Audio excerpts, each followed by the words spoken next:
Olá, seja muito bem-vindo aqui ao meu canal. Meu nome é Newton Scala, sou pastor batista, pastorei a Segunda Igreja Batista de Mauá, que carinhosamente nós chamamos de Igreja Batista Sal da Terra, e é um prazer estar aqui e compartilhar a palavra de Deus com você. Quero te convidar para abrir a Bíblia no Evangelho de Lucas, capítulo 10, versículos 25 a 37, e vamos procurar responder a pergunta: quem é o meu próximo? Vamos ler, começando aqui no versículo 25. Certa ocasião, um perito na lei levantou-se para pôr Jesus à prova e lhe perguntou: Mestre, o que preciso fazer para herdar a vida eterna? O que está escrito na lei? Respondeu Jesus. Como você a lê? Ele respondeu: Ame o Senhor, o seu Deus, de todo o seu coração, de toda a sua alma, de todas as suas forças e de todo o seu entendimento, e ame o seu próximo como a si mesmo. Disse Jesus: Você respondeu corretamente. Faça isso e viverá. Mas ele, querendo justificar-se, perguntou a Jesus: E quem é o meu próximo?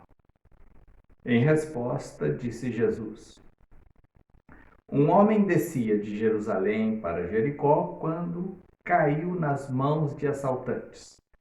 Estes lhe tiraram as roupas, espancaram-no e se foram, deixando-o quase morto. Aconteceu estar descendo pela mesma estrada um sacerdote. Quando viu o homem, passou pelo outro lado. E assim também um levita, quando chegou ao lugar e o viu, passou pelo outro lado. Mas um samaritano, estando de viagem, chegou onde se encontrava o homem e, quando o viu, teve piedade dele. Aproximou-se, enfaixou-lhe as feridas, derramando nelas vinho e óleo. Depois colocou-o sobre o seu próprio animal, levou-o para uma hospedaria e cuidou dele. No dia seguinte, deu 2 denários ao hospedeiro e lhe disse: Cuide dele. Quando eu voltar, lhe pagarei todas as despesas que você tiver. Qual destes 3 você acha que foi o próximo do homem que caiu nas mãos dos assaltantes? Aquele que teve misericórdia dele, respondeu o perito na lei.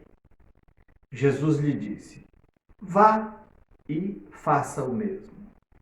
Numa olhada rápida, podemos observar neste texto um perito na lei pondo Jesus à prova, um adorador sofrendo assalto na volta da adoração. Podemos observar um sacerdote e um levita fazendo vistas grossas diante da miséria humana. Observamos também um samaritano em viagem compadecendo-se do seu próximo. Quais lições nós aprendemos? Hoje nós vamos ver os diferentes níveis de relacionamento que as pessoas podem ter com o próximo. O primeiro que nós observamos aqui é o nível da competição. E observamos isso vendo um perito na lei colocando Jesus à prova. Qual era a intenção dos peritos na lei, dos fariseus, quando criavam situações complicadas para ver se pegavam Jesus em alguma palavra, em alguma contradição, em alguma resposta comprometedora? Aqui a palavra diz assim: certa ocasião, um perito na lei levantou-se para pôr Jesus à prova e lhe perguntou: Mestre, o que preciso fazer para herdar a vida eterna? A intenção da pergunta deste perito não era tanto descobrir a verdade, porque Jesus pergunta para ele: o que está escrito na lei? Como você lê na lei? E ele dá a resposta correta: amar a Deus de todo o coração, alma, entendimento e forças, e amar o próximo como a si mesmo. E Jesus falou para ele: você respondeu corretamente, então vai fazer isso. A intenção desse perito era provar Jesus. Ele não estava querendo uma resposta para benefício da sua própria alma. Ele queria criar uma situação complicada para ver se Jesus se complicaria nela. Esse tipo de atitude de competição, os que se relacionam com o próximo no nível da competição, eles sempre querem ganhar, sempre querem levar vantagem, querem derrubar aqueles que representam ameaça para eles. Jesus estava fazendo discípulos, Jesus estava atraindo seguidores, o povo estava gostando de ouvir Jesus, e aqueles mestres e aqueles peritos na lei estavam enciumados e queriam achar uma maneira de envergonhar ou de desacreditar Jesus. A mentalidade das pessoas que se relacionam com o próximo nesse nível da competição pensam o seguinte: se eu derrubar quem está acima de mim, eu serei o mais alto. Eu vou chegar à luz se eu derrubar aquele que faz sombra para mim. Eu então vou ser o primeiro se eu conseguir desclassificar aquele que está ganhando de mim na corrida da vida. Os competidores da vida têm esse tipo de pensamento. A relação com o próximo, assim, é terrível. Trapaceiros, mal intencionados, astuciosos, traíras. A vida está cheia de pessoas assim, que querem ganhar por meio da competição e às vezes usam até de situações desonestas para chegar ao objetivo de ser o vencedor da corrida. Como lidar com pessoas mal intencionadas? No texto nós percebemos que Jesus leva aquele homem para a Bíblia. O que está escrito na lei? Confronte a pessoa com o que a Escritura diz. Leve a palavra para a pessoa. Confronte as ações da pessoa com o ensino da Bíblia. Verifique se a pessoa está entendendo o que ela está lendo. Jesus perguntou para ele: o que está escrito na lei? Respondeu Jesus: como você a lê? Como é que você entende esta mensagem da Escritura? Confirme a verdade. Disse Jesus: você respondeu corretamente. E estimule a prática da palavra. Disse Jesus: você respondeu corretamente. Faça isso e viverá. Há pessoas que se relacionam com o próximo também no nível da cobiça. Nós vemos aqui um adorador voltando de Jerusalém, onde tinha ido adorar, e sofrendo um assalto. Contando a história, Jesus disse: mas ele, querendo justificar-se, perguntou a Jesus: e quem é o meu próximo? Em resposta, disse Jesus: um homem descia de Jerusalém para Jericó quando caiu nas mãos de assaltantes. Estes lhe tiraram as roupas, espancaram-no e se foram, deixando-o quase morto. Há pessoas que olham para o próximo querendo tomar as coisas que é do próximo. O pensamento de tais pessoas é o seguinte: o que é seu é meu, eu vou tomar para mim. Nível da cobiça. Vê o que o outro tem e ao invés de se alegrar com a bênção que veio sobre a vida do outro, fica com inveja. Quer tomar aquilo que é do outro. E podendo chegar aqui até a prática de furtos, roubos, assaltos, coisas desse tipo, por causa da cobiça. Jerusalém era o centro de adoração do povo de Israel. Era comum pessoas vir a Jerusalém e voltar de Jerusalém para as suas cidades. Eles vinham adorar, ali eles traziam ofertas, traziam dízimos, e depois eles retornavam para as suas cidades. Nós temos lá no livro de Atos, capítulo 8, uma cena quando o Espírito Santo fala para Filipe ir para esse caminho que ia de Jerusalém a Gaza, que descia de Jerusalém a Gaza, E Filipe vai, quando ele chega lá, ele encontra um eunuco que tinha ido adorar e estava retornando para a sua cidade, lendo a Escritura. Era muito comum pessoas retornando, indo e voltando a Jerusalém.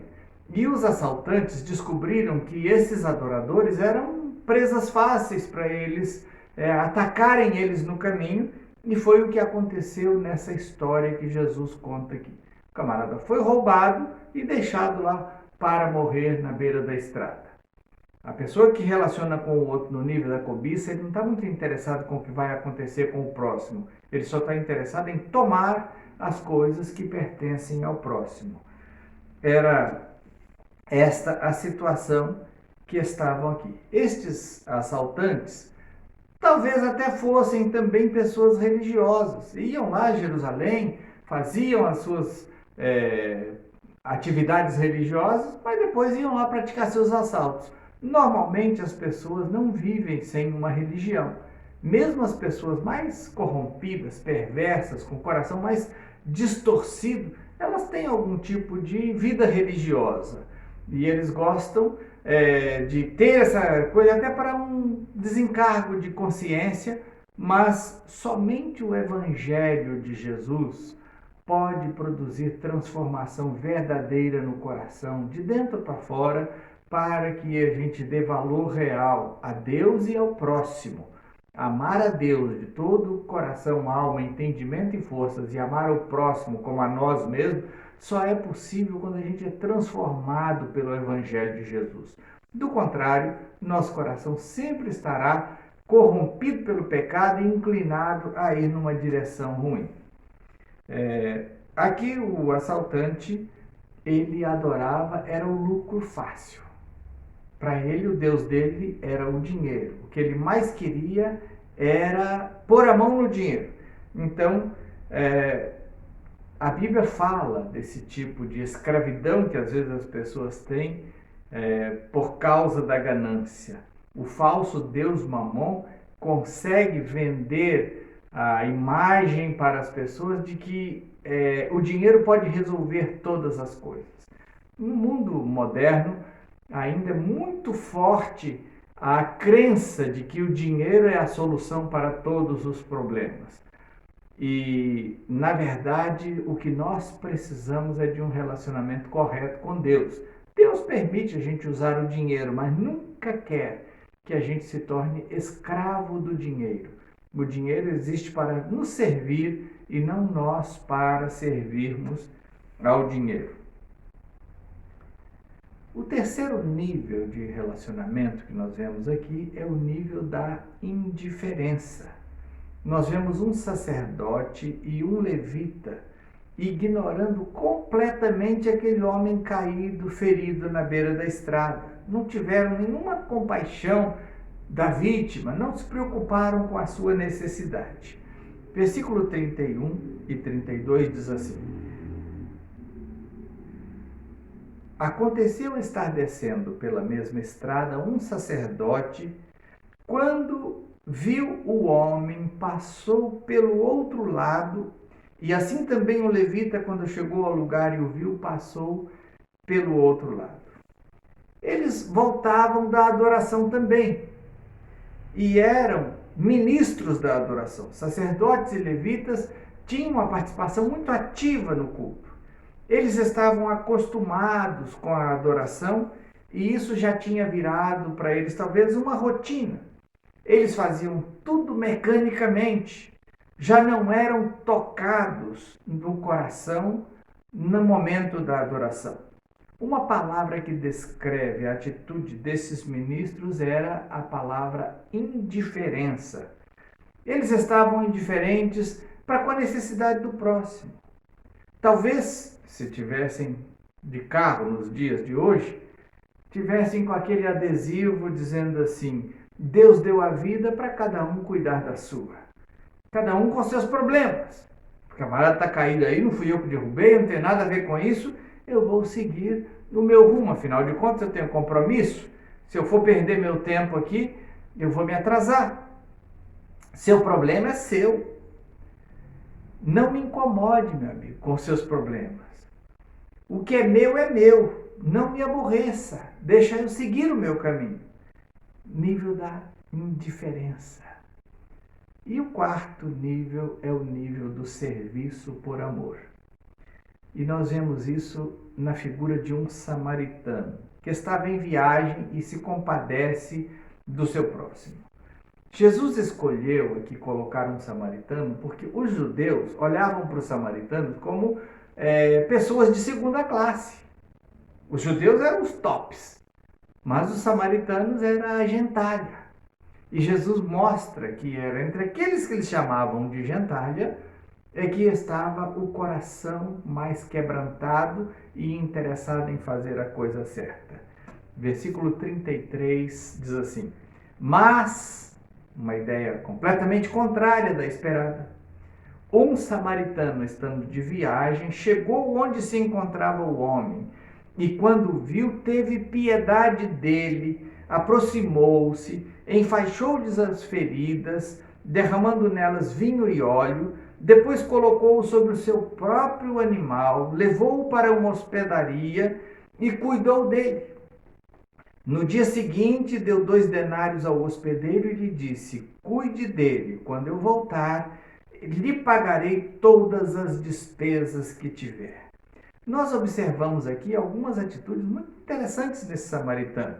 Ele teve piedade, teve compaixão. O coração dele cortou ao ver aquela pessoa ferida. Ele se identificou com a miséria do outro. Ele se aproximou. Você não consegue ajudar as pessoas de longe. Você precisa chegar perto delas. E foi isso que ele fez. Se aproximou. Ele chegou e ele cuidou daquela pessoa. E se tem uma coisa que agrada ao coração de Deus é quando nós nos importamos em cuidar de pessoas. Um dia Deus perguntou para o Caim: onde está o seu irmão Abel? Não sei, eu sou guardador do meu irmão, por acaso? Não era essa a resposta que Deus esperava ouvir da boca de Caim. Nós somos responsáveis pelo nosso próximo, sim. Não podemos ignorá-lo e achar que está tudo bem. Esse samaritano tinha entendido melhor do que os demais a responsabilidade que tinha para com o seu próximo. Ele chegou lá e ele cuidou dele. Além disso, ele se propôs a pagar a conta que fosse gerada para cuidar do seu próximo. Porque há um ônus. Quando a gente se dispõe a cuidar de alguém, tem um custo. Vai tomar o nosso tempo, talvez vai tomar o nosso dinheiro, às vezes vai nos aborrecer com algumas coisas, mas nós precisamos estar dispostos a pagar o preço por isso, o nível do serviço por amor. Este não era um adorador voltando de Jerusalém, mas era um simples viajante que estava na estrada. Ele não tinha toda aquela fachada de religiosidade dos demais. Ele não era um sacerdote, não era um levita, não era um perito na lei. Era apenas um samaritano viajando, mas ele praticou ação muito religiosa. Ele amou o próximo. Ele amou o próximo como a si mesmo, ele deu valor para o seu próximo, ele compadeceu-se do seu próximo, ele investiu no seu próximo, ele tomou as dores do próximo como se fossem dele. A palavra que melhor descreve a atitude deste homem é amor. Seu pensamento era: o que é meu é seu, eu vou socorrer você, eu vou cuidar de você. Eu vou pagar a sua conta. Em que nível de relacionamento você está? Está procurando chegar à luz derrubando aqueles que estão te fazendo sombra? Está tomando o que é dos outros por ganância? Está fazendo vistas grossas diante da necessidade do próximo? Ou é dirigido pela indiferença? O problema é dele, não fui eu que causei isso daí? Tem sido movido pela compaixão e pelo amor? Está amando? O que é meu é seu. Eu estou aqui para te socorrer, estou aqui para te ajudar, porque a sua dor dói em mim também. Eu não posso ignorar a sua dor, porque ela dói em mim. Relacionar-me com Deus é muito mais do que crer que Deus existe. é preciso pertencer. Deus me fez para fazer parte da sua família, a igreja. Nesta família, cada um que faz parte dela deve também fazer a sua parte. É uma questão de dar e de receber. É questão de amar e de pertencer. É questão de servir e de abençoar pessoas. Deus chamou Abraão dizendo para ele: "Sê tu uma bênção". E este chamado é para todo que nele crê. Seja você uma bênção. Seja você bênção na vida dos seus amigos, na vida dos seus parentes. Aquele seu parente que ainda não crê, aquele seu amigo que ainda não crê, que está caminhando a passos largos para o inferno, o que você vai fazer em relação a ele? Problema dele, eu já estou salvo. Você vai passar a vida correndo atrás de dinheiro por pura ganância? Você será movido pela ganância? Você vai ignorar a necessidade do seu próximo? Eu já estou salvo mesmo. Problema de quem não está. Vai se compadecer do seu amigo perdido? Vai buscá-lo para o Evangelho? Vai trazê-lo no próximo culto? Vai levá-lo na sua célula? Vai estudar a Bíblia com ele? Vai interceder em oração por ele, para que o entendimento espiritual dele seja aberto para compreender o Evangelho? Sua vida será dirigida por competição, por ganância, por indiferença ou por serviço e amor. Vamos orar. Curve sua cabeça, feche seus olhos. Senhor, em nome de Jesus, eu quero te pedir que eu possa dirigir a minha vida pela motivação de amar e servir o meu próximo para servir ao Senhor. E eu quero pedir que o Senhor ajude cada um dos que estão ouvindo essa palavra a ter esse mesmo tipo de atitude, de querer amar e servir o próximo. Faz-nos entender que isso importa para o Senhor e deve importar para nós também. Nós te pedimos isso no nome de Jesus. Que Deus te abençoe, que você tenha uma semana maravilhosa. Demais informações da nossa igreja estão aí a seguir. Volto a dizer que se você quiser fazer uma oferta, o número da conta da nossa igreja aparece aí na sequência do vídeo, você pode fazê-lo. Ao fazer isso, você está cooperando conosco para que a mensagem do Evangelho chegue até os confins da terra. Nossa igreja tira 10% de tudo o que entra de ofertas e dízimos e nós destinamos isso ao avanço missionário. Sustentamos algumas famílias missionárias que estão no Sudeste Asiático, fazendo ali um trabalho extraordinário com refugiados, com povos não alcançados. Tem uma etnia lá que não tem nem língua escrita e nós temos missionários lá traduzindo a Bíblia para esse povo. Se você quiser cooperar conosco, aí está o número da conta e você tem essa liberdade de fazê-lo em nome de Jesus. Tenha uma ótima semana.